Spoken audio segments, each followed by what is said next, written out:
Hello and नमस्कार दोस्तों। कैसे हैं आप सब? उम्मीद है आप सब लोग अच्छे होंगे। दोस्तों, स्वागत है आपका अपने चैनल सी एस अकेडमी पर। दोस्तों, ये कंप्यूटर की क्लास 15 है जिसमें हम पढ़ेंगे computer memory and computer storage के बारे में। तो वीडियो को स्टार्ट करने से पहले मैं आपसे रिक्वेस्ट करूंगा कि वीडियो को अंत तक देखें और आपको अच्छी लगे तो आप लाइक करें, वीडियो को शेयर करें और चैनल को सब्सक्राइब करना ना भूलें। इससे पहले जो कंप्यूटर की क्लासेस हैं उन्हें भी देखना आप ना भूलें ताकि आपको ये वीडियो अच्छे से समझ में आ सके, जिनका लिंक आपको डिस्क्रिप्शन में मिल जाएगा। आप टेलीग्राम ग्रुप से भी जुड़ना ना भूलें, जहां पर आपको अपडेट्स और पीडीएफ्स मिलती रहती हैं। कोई भी क्वेश्चन या डाउट आप वहां पर पूछ सकते हैं, जिसका लिंक भी आपको डिस्क्रिप्शन में मिल जाएगा। तो चलिए वीडियो को स्टार्ट करते हैं। कंप्यूटर मेमोरी एंड स्टोरेज के बारे में देखते हैं हम।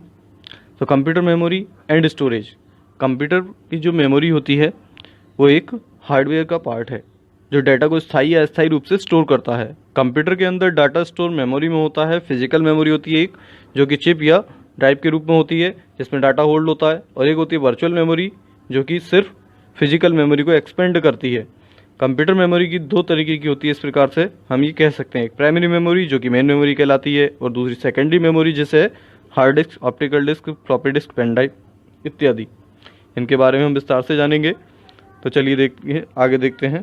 ये कंप्यूटर मेमोरी के बारे में था। अब कंप्यूटर में जो प्रोसेसिंग चलता है, जो सिस्टम चलता है, वो आईपीओएस सिस्टम होता है। यानी सबसे पहले हम कंप्यूटर में इनपुट देते हैं, फिर प्रोसेस होता है, उसके बाद आउटपुट निकल करके आता है, और लास्ट में आपका स्टोरेज होता है सेकेंडरी मेमोरी में। और जो आप वर्क कर रहे होते हैं वो सब फर्स्ट यानी कि प्राइमरी मेमोरी में स्टोर होता चलता है। तो आईपीओएस ये आपको ध्यान रखना है, इनपुट, प्रोसेस, आउटपुट और स्टोरेज। फिर कंप्यूटर मेमोरी का जो प्रोसेस है वो कैसे होता है? सबसे पहले आपका जो भी डाटा है वो सीपीयू में जाता है, और सीपीयू में जाने के बाद वो कैशे मेमोरी में जाता है।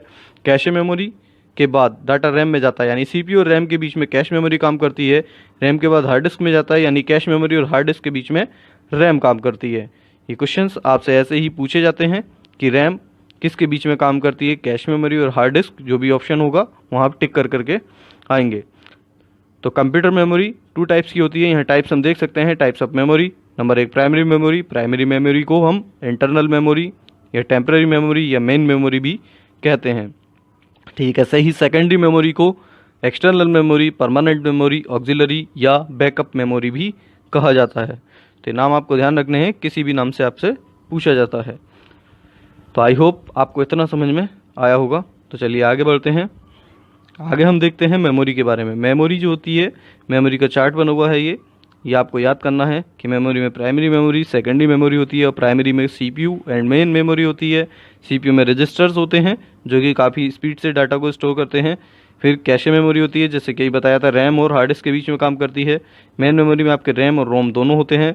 इसके बाद सेकेंडरी मेमोरी। सेकेंडरी मेमोरी में आपके जितने भी सेकेंडरी आइटम होते हैं जो कि आप डाटा को स्थायी रूप से यानी परमानेंटली सेव जिसमें करते हैं, वो सब इसमें आ जाते हैं। जैसे मैग्नेटिक टेप होता है, मैग्नेटिक डिस्क होती है, ऑप्टिकल डिस्क होती है, USB pen drive, flash drive जिसे हम कहते हैं, वो सब इसमें आ जाएंगी सेकेंडरी मेमोरी में। तो आई होप ये सेकेंडरी मेमोरी आपको समझ में आया होगा।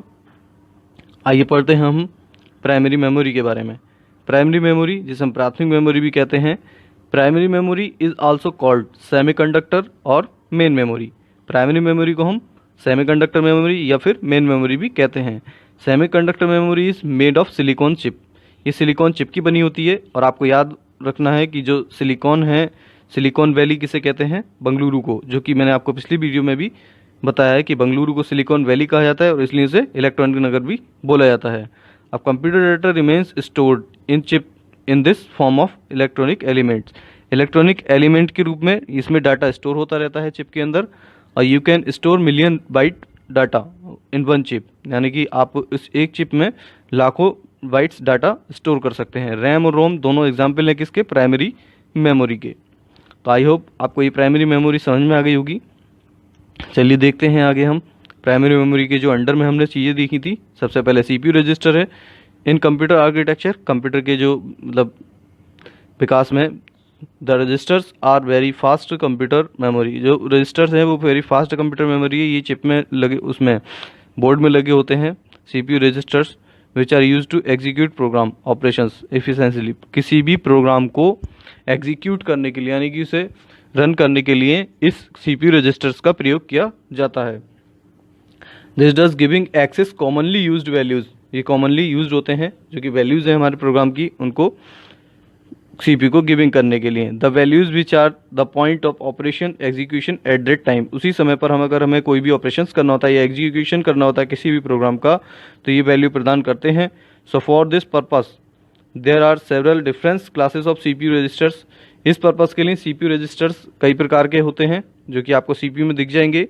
विच works in coordination with the computer memory to run operation efficiently, ये कोऑर्डिनेशन बनाते हैं कंप्यूटर मेमोरी के साथ, सामंजस्य स्थापित करते हैं और कंप्यूटर मेमोरी में किसी भी ऑपरेशंस को एफिशिएंटली जल्द से जल्द करने के लिए सीपीयू रजिस्टर काम में आते हैं। तो आई होप आपको रजिस्टर्स का काम समझ में आया होगा। और इसके बाद हम पढ़ते हैं फिर अगली मेमोरी जिसे हम कहते हैं कैश मेमोरी करके।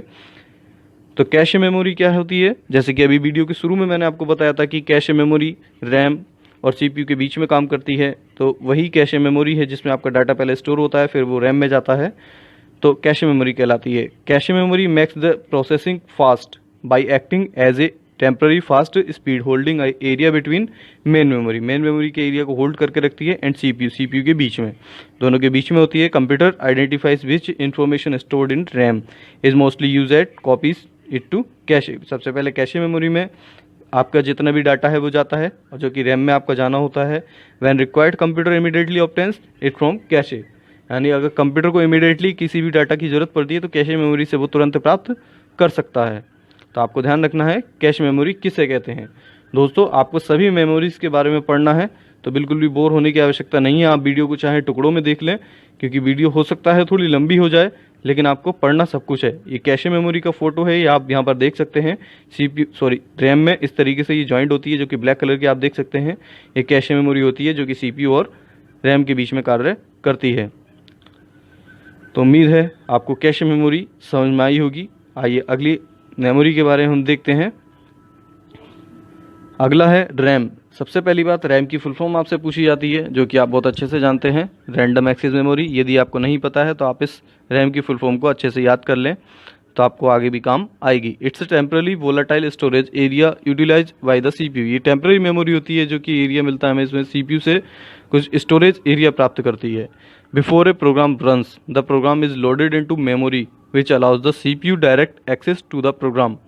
किसी भी प्रोग्राम को रन करने से पहले आप हमेशा ध्यान रखें कि आपका प्रोग्राम सेव तो हार्ड डिस्क में हो सकता है, लेकिन जब भी आप उस प्रोग्राम या जब भी आप उस फाइल या उससे संबंधित कोई भी चीज़ को आप ओपन करते हैं तो वो जाकर के आपका रैम में ही ओपन होता है, ये आपको ध्यान रखना है। और ये क्वेश्चन आपसे पूछा जाता है कि कंप्यूटर की मेमोरी में लोड होने वाला सबसे पहला प्रोग्राम कौन सा होता है, तो दोस्तों कौन सा होता है, ऑपरेटिंग सिस्टम, क्योंकि यदि पहले ऑपरेटिंग सिस्टम ही लोड नहीं होगा तो आप कंप्यूटर में कोई भी फाइल लोड नहीं कर सकते।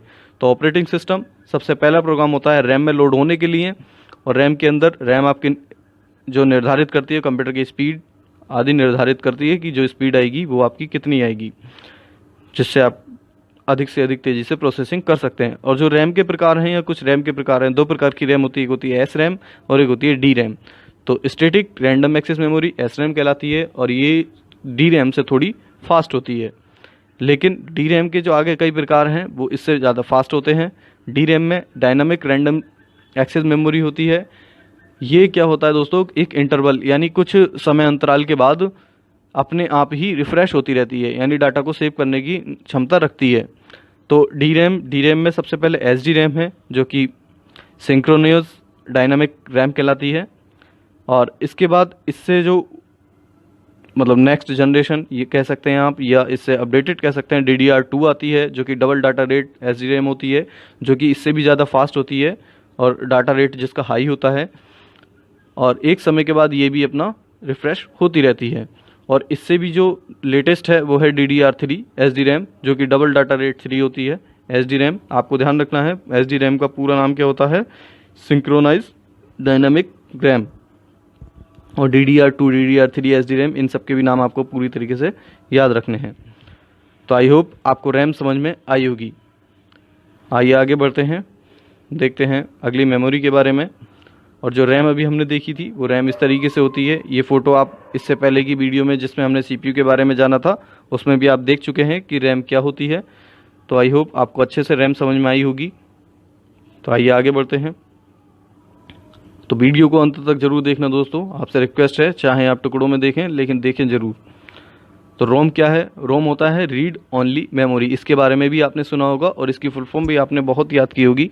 आइए जानते हैं रोम के बारे में। It's a chip in which information is stored by the manufacturer. जो मैन्युफैक्चरर यानी कि जो निर्माता है, जो कि आपका कंप्यूटर में जितने भी जो शुरू में आप कंप्यूटर मान लो आप ऑन करते हैं तो उसमें जो स्टार्टिंग स्क्रीन होती है जिसमें कंपनी का नाम वगैरह दिखता है, वो मैन्युफैक्चरर के द्वारा उसमें लगाया जाता है। क्या आप उसको कभी चेंज कर पाते हैं? नहीं कर पाते, क्योंकि रोम क्या होता है, रोम में हम कोई चेंजिंग नहीं कर सकते, सिर्फ वो मेमोरी को रीड कर सकता है। यानी जो कंप्यूटर है उसकी मेमोरी को रीड करता है, ना कि उसमें हमें कोई चेंज करने देता है। तो ROM chip is not volatile, can't be changed by the user. ठीक है, तो रोम जो है वो यूज़र के द्वारा कभी भी चेंज नहीं किया जा सकता। Read only means that CPU can read. Read only means का मतलब है कि CPU केवल उसे रीड कर सकता है। The data and program saved on ROM chip.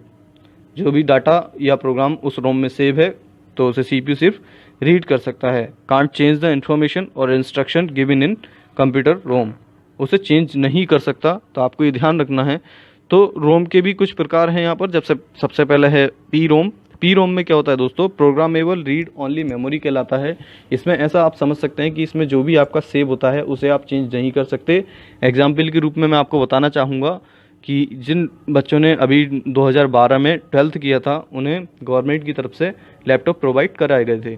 और लैपटॉप प्रोवाइड कराने के बाद जब आप उस लैपटॉप को जैसे ऑन करते हैं तो शुरू में उसमें एक पिक्चर आती थी जिस पे लिखा होता था कि पूरे होते वादे। कुछ लोगों ने उसे चेंज करना चाहा लेकिन वो चेंज नहीं हो सकता, क्योंकि वो क्या है, वो कंप्यूटर के रोम में सेव है, वो प्रोग्रामेबल है, रोम में सेव है। कंप्यूटर उसे रीड तो कर पा रहा है लेकिन चेंज नहीं कर पा रहा है। आपने मान लो डेल का CPU लिया या HP का CPU या फिर लैपटॉप लिया, जब आप उसे ऑन करेंगे तो उस पर डेल या HP जरूर लिखा हुआ आएगा, या कोई भी बायोस की सेटिंग होती है जो शुरू में आती है उसे आप चेंज नहीं कर सकते। तो आपको ध्यान रखना है वो क्या होता है, सिर्फ रीड करने के लिए होता है, ताकि आपके चेंज करने के लिए। तो पी रोम में प्रोग्रामेबल रीड ओनली मेमोरी होती है जो कि प्रोग्राम की जाती है एक बार और उसे आप कभी भी चेंज नहीं कर पाते हैं।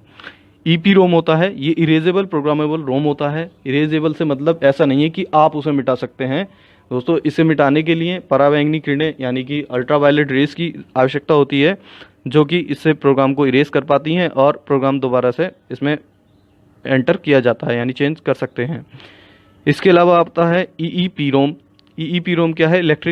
इलेक्ट्रिकली इरेजेबल, यानी कि जैसे कि इसके नाम से ही पता चल रहा है कि ये इसके लिए इरेज करने के लिए हमें जो, जैसे अभी हमने ईपी रोम के बारे में देखा कि उसे इरेज करने के लिए अल्ट्रावायलेट रेस की आवश्यकता होती है, लेकिन इसे सिर्फ इलेक्ट्रिकली यानी कि बिजली के थ्रू ही रिमूव किया जा सकता है।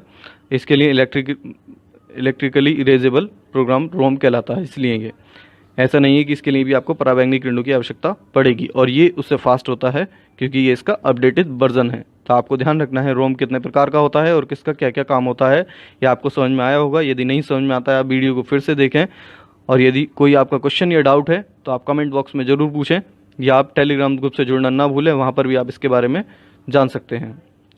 तो आइए आगे बढ़ते हैं। ये रोम का रीड ओनली मेमोरी आपको पता ही है, नाम होता है रोम। इस तरीके से होता है, आप यहाँ चित्र में देख सकते हैं, ये CPU में जुड़े होते हैं और कंप्यूटर में शुरू का डाटा स्टोर करते हैं, इन्हें हम चेंज नहीं कर सकते। इसके बाद है फ्लैश मेमोरी। फ्लैश मेमोरी को आपको ध्यान रखना है, क्योंकि फ्लैश मेमोरी क्या है, फ्लैश मेमोरी कॉम्बिनेशन होता है किसका, रैम और रोम का। यानी flash memory has the combined characteristics of RAM and ROM. RAM and ROM का कैरेक्टरिस्टिक यानी कि जो कॉम्बिनेशन है वो फ्लैश मेमोरी कहलाता है। Like RAM it can be updated for storing new information. RAM जो है वो अपडेटिंग करता है न्यू इन्फॉर्मेशन को। Like ROM it saves the information in the computer system when the electric supply shut down. यानी जो रोम है वो शट डाउन होने के बाद कंप्यूटर के कुछ डाटा स्टोर हो जाता है आपकी सेकेंडरी मेमोरी में। तो फ्लैश मेमोरी वास्तव में होती क्या है, फ्लैश मेमोरी जो है वो दोनों का कॉम्बिनेशन होती है, रैम और रोम का। यानी वो रैम की तरह भी काम करती है और रोम की तरह भी काम करती है, और फ्लैश मेमोरी इन दोनों की मध्यस्थता इसे कह सकते हैं, क्योंकि इन दोनों के बीच में होती है। और यदि आपका कभी कभी क्या होता है कि आप कंप्यूटर पर कोई भी वर्क कर रहे हैं और वर्क करते समय आपने टाइपिंग या फिर कुछ भी कर रहे हैं MS वर्ड वगैरह में, और यदि आपका इलेक्ट्रिसिटी कट हो जाती है तो डाटा सेव नहीं हो पाता है। लेकिन कभी कभी क्या होता है कि आपको दिखता है साइड में कि इतना आपका सेव हो चुका है, क्योंकि सेव करी हुई फाइल में थोड़ा बहुत सेव करा हुआ डाटा दिखता है। तो वहाँ से जो हम डाटा खोलते हैं, जबकि हमने वो सेव नहीं किया है लेकिन फिर भी हमें मिल जाता है, तो वो किस वजह से मिलता है? क्योंकि वहाँ फ्लैश मेमोरी अपना काम कर रही होती है और हमें वो डाटा मिल जाता है। तो आई होप आपको फ्लैश मेमोरी समझ में आई होगी। आइए देखते हैं, आगे बढ़ते हैं और जानते हैं अगली मेमोरी के बारे में। तो फ्लैश मेमोरी आपको इस तरीके से मिल सकती है, यूएसबी डिवाइसेस वगैरह में भी लगी होती है। ये जो ब्लैक कलर की चिप आप देख रहे हैं, ये फ्लैश मेमोरी कहलाती है। आपने ये यदि पेन ड्राइव वगैरह खोल कर देखी हो कभी, उसमें आपको दिख जाएगी। इसके बाद हम जानते हैं सेकेंडरी मेमोरी के बारे में। Secondary memory is used for storing the information permanently in the computer system. यानी जैसे हमारा प्राइमरी मेमोरी था, उसमें क्या था, टेम्पररी स्टोर होता था, लेकिन सेकेंडरी मेमोरी में परमानेंटली कंप्यूटर में हमारा डाटा स्टोर हो जाता है। This memory is non volatile, that means information stored in the system remain saved even after the power is of. यानी कि कंप्यूटर पावर ऑफ भी हो जाती है तब भी आपको इसका डाटा मिल जाता है। It can be used when ever, जब हम चाहें इसका, जब हमें रिक्वायर्ड यानी जब इसकी आवश्यकता हो तब हम इसका आपस में मतलब प्रयोग कर सकते हैं। ये सेकेंडरी मेमोरी होती है, हैज़ मच मोर कैपेसिटी, इसकी कैपेसिटी भी ज़्यादा होती है स्टोर इन्फॉर्मेशन को स्टोर करने के लिए as compare to main memory की तुलना में। इट इज़ लेस एक्सपेंसिव, ये कम खर्चीली होती है देन मेन मेमोरी की तुलना में। Magnetic tape, hard disk, floppy disk, compact disk are the main examples of secondary memory की कुछ एग्जाम्पल हैं जो कि आप आगे जानेंगे। तो सेकेंडरी मेमोरी के बारे में आपको और भी कुछ ध्यान रखना है कि सेकेंडरी मेमोरी में क्या क्या आता है, जो कि आप नीचे भी यहाँ देख चुके हैं, लेकिन साइड में आप देख सकते हैं यहाँ जी चार्ट बना है छोटा सा, कि इसमें मैग्नेटिक टेप आती है जो कि फ्लॉपी डिस्क होती है, मैग्नेटिक डिस्क आती है जिसमें कि हार्ड डिस्क होती है, ऑप्टिकल डिस्क आती है जिसमें कि आपका CD, DVD, USB thumb drive होती हैं। USB थंब ड्राइव से ये USB है दोस्तों, आपको कमेंट बॉक्स में USB की फुल फॉर्म बतानी है। यदि आपको पता है तो बहुत अच्छी बात है, नहीं पता तो आपको मैं लास्ट में वीडियो के बताऊंगा, वरना आप कमेंट बॉक्स में पूछ सकते हैं। तो USB की फुल फॉर्म जल्दी से आप नीचे कमेंट में लिखिए, देखते हैं आपको USB की फुल फॉर्म पता है या नहीं।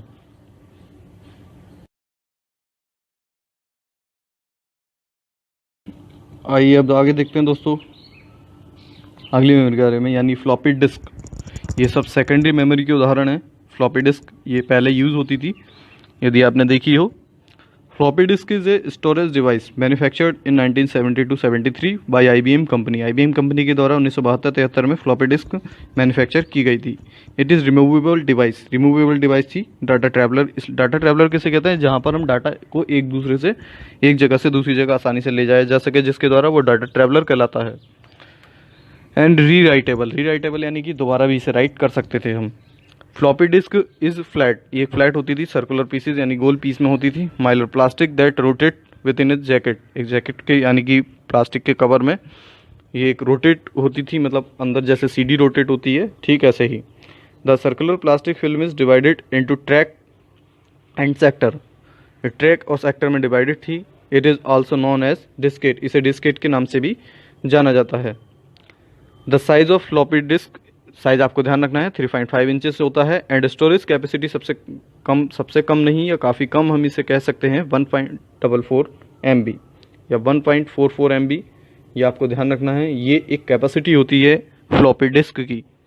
और MB GB वगैरह इसके बारे में मैंने आप वीडियो बना चुका हूँ, वो आप ज़रूर से देखें जिससे कि आपको ये समझ में आ जाए। चलिए आगे बढ़ते हैं दोस्तों।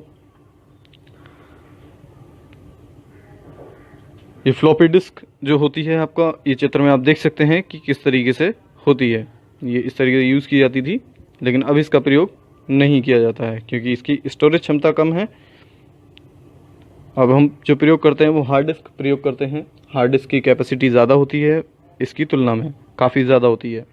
तो हार्ड डिस्क के बारे में मैं आपको पिछली वीडियो में भी बता चुका हूँ, जिसमें मैंने आपको CPU के बारे में पढ़ाया था, तो वहाँ से आप इसके बारे में देख सकते हैं। वरना एक बार फिर से हम हार्ड डिस्क के बारे में आपको बताते हैं। देखिए हार्ड डिस्क क्या है। Hard disk uses platters of hard elements which are placed upon each other. ये हार्ड एलिमेंट्स के लिए प्रयोग की जाती है, मतलब जो भी आपका डाटा सेव होता है hard disc use different track and sector cylinders, ये इसके पार्ट्स होते हैं। ऑर्गेनाइज द फाइल्स इसमें जिसमें कि फाइलें सेव होती हैं। Track are invisible constrictive circles, ये इनविजिबल सर्कल्स होते हैं जो कि आपको वहाँ पर नहीं दिखेंगे। Each track is dividing in base shape portions which are called sector, ये सेक्टर कहलाते हैं।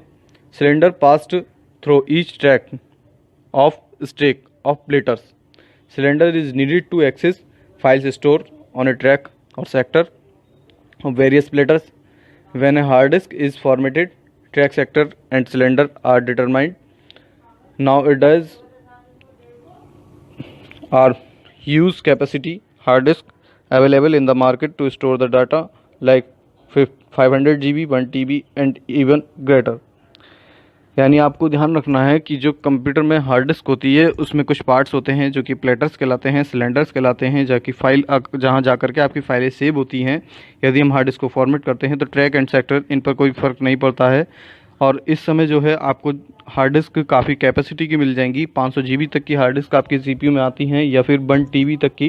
1 TB क्या होता है दोस्तों, 1024 GB को मिला करके 1 TB बनता है। इतनी तक की आपकी हार्ड डिस्क आती हैं। ये एक सेकेंडरी मेमोरी है जो कि डाटा को परमानेंटली स्टोर करती है। और GB, TB, MB इन सब के बारे में यदि आपको नहीं पता है तो इसे विस्तार से जानने के लिए आप यूनिट वाली वीडियो ज़रूर देखें, जिसका लिंक आपको डिस्क्रिप्शन में मिल जाएगा। तो हार्ड डिस्क का फ़ोटो आपने देखा ही होगा, वरना नहीं आप चित्र में देख सकते हैं कि आप हार्ड डिस्क किस तरीके से होती है। तो ये हार्ड डिस्क होती है, ये इसके अंदर के पार्ट्स होते हैं जिसमें कि आप, ये मैग्नेटिक डिस्क होती है जिसमें सारा डाटा स्टोर होता रहता है। तो आपको ध्यान रखना है, मैग्नेटिक डिस्क का उदाहरण है हार्ड डिस्क, ये आपसे पूछा जाता है। आइए दोस्तों आगे बढ़ते हैं। फ्लॉपी डिस्क आप देख चुके हैं, हार्ड डिस्क आप देख चुके हैं, अब देखते हैं हम optical disk. This kind of storage devices came under secondary storage devices, whereas CD-ROM is the driver of access or read. An optical disk, ये जो ऑप्टिकल डिस्क का प्रकार है ये सेकेंडरी मेमोरी के अंडर में आता है। ये CD-ROM और ड्राइवर को एक्सेस करने के लिए है। रीड ओनली ऑप्टिकल डिस्क को रीड करता है। It is an advance technology for data storage, ये डाटा स्टोर करने की एक एडवांस टेक्नोलॉजी है। फ्लॉपी डिस्क से काफ़ी एडवांस है ये। Optical disk is a disk read and write written by laser beam, एक लेज़र बीम होती है जो कि कंप्यूटर में से इसके ऊपर पड़ती है और जिससे कि ये डाटा को रीड या राइट करता है। Optical disk does not need to move axis arms and read and write heads because a laser beam can be moved electronically. यानी जो CD हम या फिर CD-ROM या फिर DVD हम ऑप्टिकल डिस्क कोई भी कंप्यूटर में लगाते हैं उसे ज़्यादा मूव करने की आवश्यकता नहीं होती है, क्योंकि जो लेज़र बीम है वो मूव होती है और वो डाटा को इसमें रीड या राइट करती है। For writing data a laser beam burns tiny cavities into the surface of disk mask bits और for data to read the data a laser beam scans these areas, यानी कि इस data को मतलब scan कर लिया जाता है लेज़र बीम के द्वारा जिससे कि इस डाटा को पढ़ा जा सके। तो आई होप आपको ऑप्टिकल डिस्क के बारे में समझ में आया होगा। अब ऑप्टिकल डिस्क भी आपकी कई प्रकार की होती है। तो ऑप्टिकल डिस्क के बारे में हम देखते हैं। सबसे पहले आता है write once read many disk, ये नॉर्मल CD होती है। रीराइटेबल ऑप्टिकल डिस्क, इसके बाद CD-ROM जो कि compact disc read only memory कहलाता है। फिर DVD आती है जिसे हम डिजिटल वीडियो डिस्क या वर्सटाइल डिस्क भी कहते हैं। USB थंब ड्राइव, इसमें USB थंब ड्राइव भी आती है। फिर वही USB आ गया, और USB की फुल फॉर्म मैंने आपसे पूछी थी, अभी तक आपने कमेंट नहीं किया है तो दोस्तों जल्दी से कमेंट करें USB की फुल फॉर्म क्या होती है आप बताएं। आइए जानते हैं इनके बारे में एक एक करके। सबसे पहले नॉर्मल CD, यानी कि जिसके बारे में भी हमने देखा write once read many disk and normal CD क्या होती है। This kind of optical disk are plain and simple and easy to write the data once only, and that after you can't rewrite the disk ever, but you can access to read it many times you want. This kind of optical disk contain up to 700 MB data.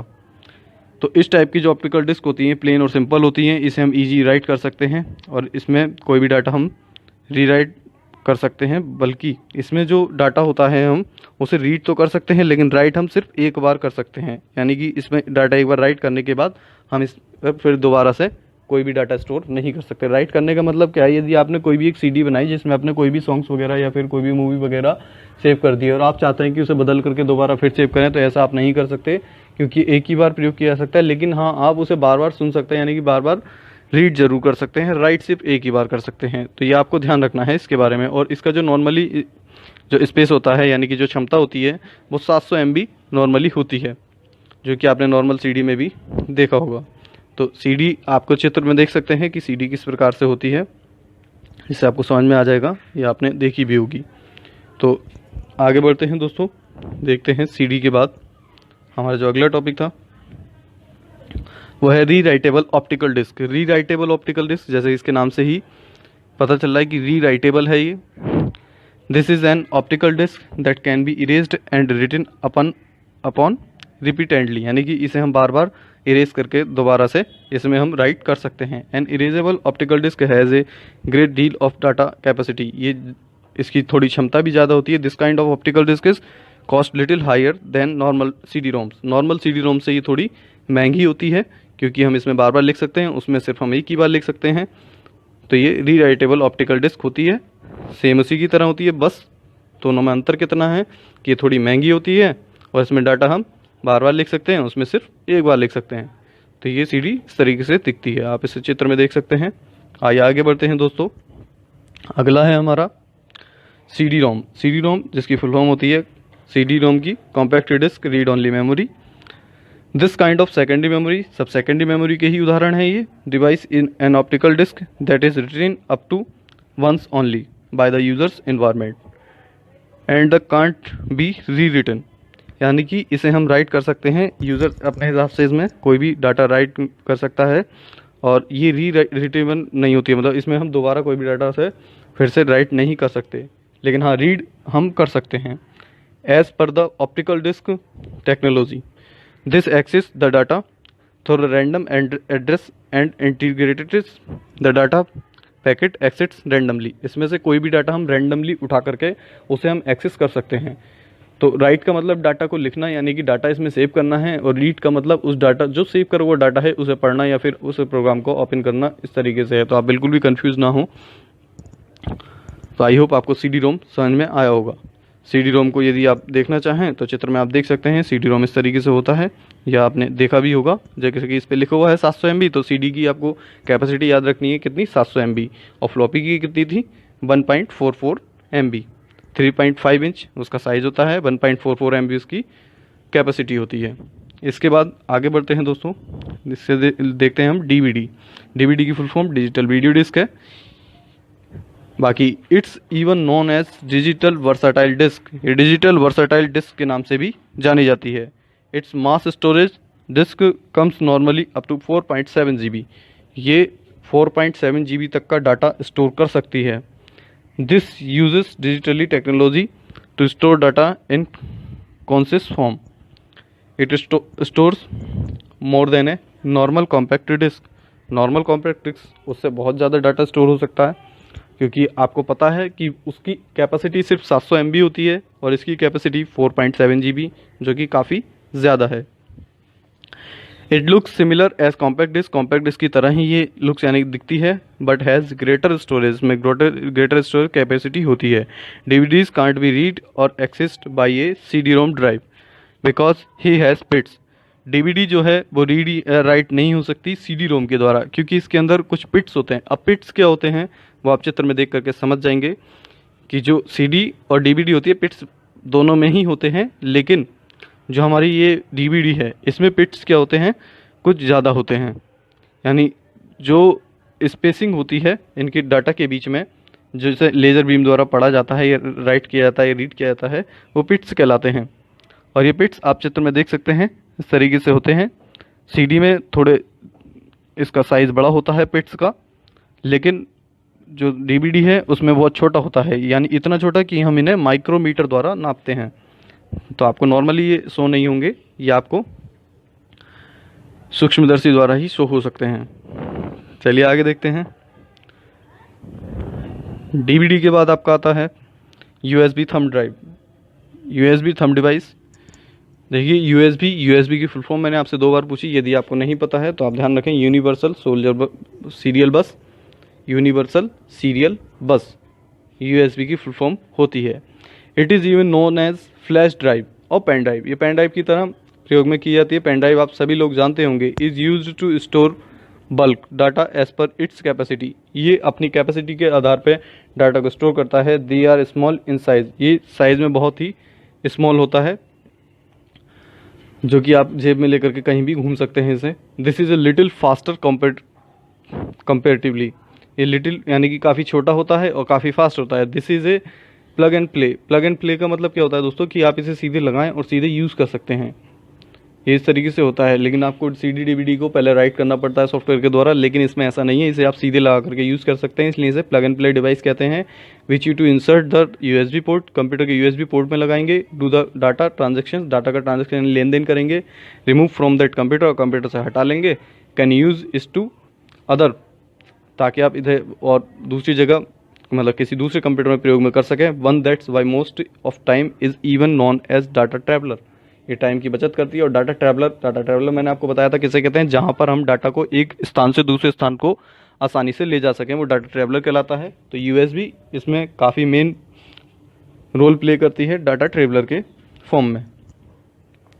अब USB आपने देखी होगी, वरना आपको मैं चित्र में दिखा देता हूँ कि यूएसबी किस तरीके से होती है। यूएसबी ड्राइव इस तरीके से होती है कि आप उसे फ्लैश ड्राइव भी बोलते हैं, तो आपको ध्यान कंफ्यूज नहीं होता है। फ्लैश ड्राइव भी यूएसबी ड्राइव होती है, या यूएसबी थंब ड्राइव भी हम इसे कहते हैं।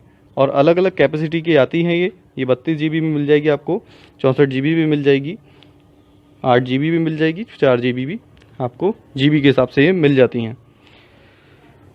तो दोस्तों आज की वीडियो में इतना ही। आई होप आपको मेमोरी के बारे में बहुत अच्छे से समझ में आया होगा। वीडियो थोड़ी लंबी हो गई थी, लेकिन आपको ध्यान रखना है कि आपको इससे बहुत ही नॉलेज मिलेगी। तो आपसे रिक्वेस्ट है कि आप इस वीडियो को ज़्यादा से ज़्यादा शेयर करें, और वीडियो को लाइक करें, शेयर करें, और अपने दोस्तों के साथ ज़्यादा से ज़्यादा शेयर करें, ताकि वो भी इसके बारे में जान सकें। और आप मेरे टेलीग्राम ग्रुप से जुड़ना ना भूलें, जहाँ पर आपको सभी PDF या कोई भी डिटेल आपको आसानी से मिल जाएगी। कोई भी क्वेश्चन है आपका, आप कमेंट बॉक्स में ज़रूर पूछें। Thanks for watching. जय हिंद, जय भारत।